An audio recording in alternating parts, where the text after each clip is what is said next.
Ambassador, nice to see you. Thank you. Ambassador, I want to first talk about North Korea. The news is that North Korea, DPRK, and South Korea are going to walk together at the Olympics under that one flag. Your thoughts about that?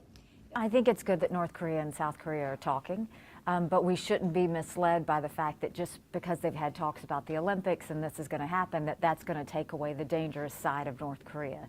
Until they actually stop the ballistic missile testing, until they actually show that they are willing to denuclearize, we have to be very careful. They've done these talks before. That's what stalled it for all these years. We have to make sure that they're about action, and that action is to completely stop all the nuclear activity that they're doing. Well, apparently it's even going a little further, that there's going to be a hockey team jointly between North Korea and South Korea.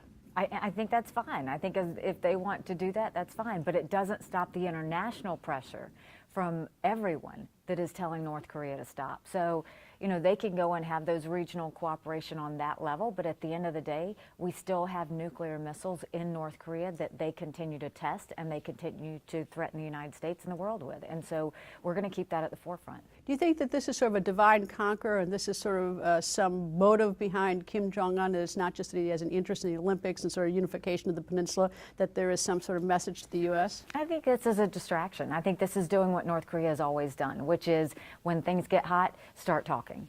But the problem is we're not going to play the same game we've always played. We're not going to just talk and think that they've suddenly seen their ways and seen the way out. They have to tell us they're going to stop with the testing. We have to see that the testing actually stops, and then we have to know that they're going to eliminate their program. Or else. I mean, if they don't, I mean, we've had agreements before with North Korea that they have cheated on.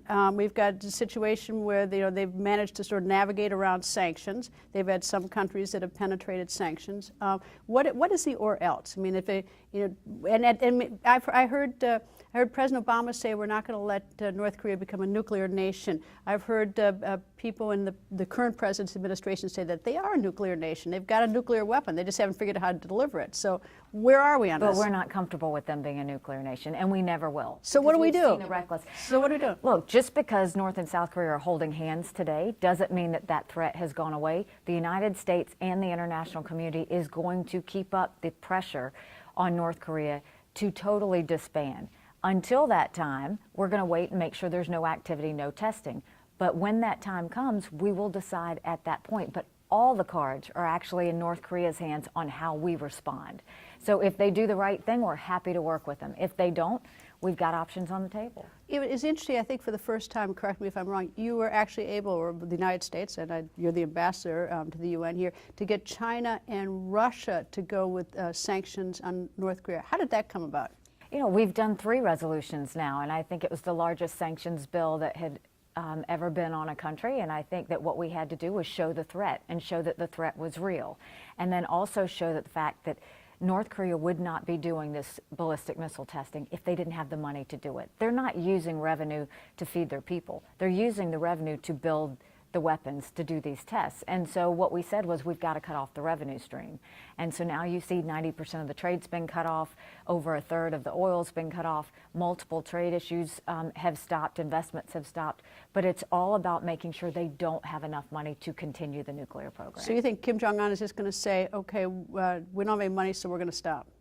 We don't know what he's going to do, but we can't be okay with just saying, you know, he's never going to go there. I mean, this is a real threat to the United States, so we have to take it seriously. We have to keep the pressure on. There's no relaxing from the United States standpoint. What about the false alarm? We had the one in Hawaii just recently, and now Japan. You know, what's the United States going to? You know, what are we going to do to combat that? We can't keep sending false alarms out to people. I think it's terrifying. I mean, it's absolutely terrifying for the people on the ground that get those. But I also think that the administration is going to do everything they can to make sure all of that is in place and working properly. And those are the things that we have to continue to check up on and continue to make sure they don't happen. You recently went to Afghanistan.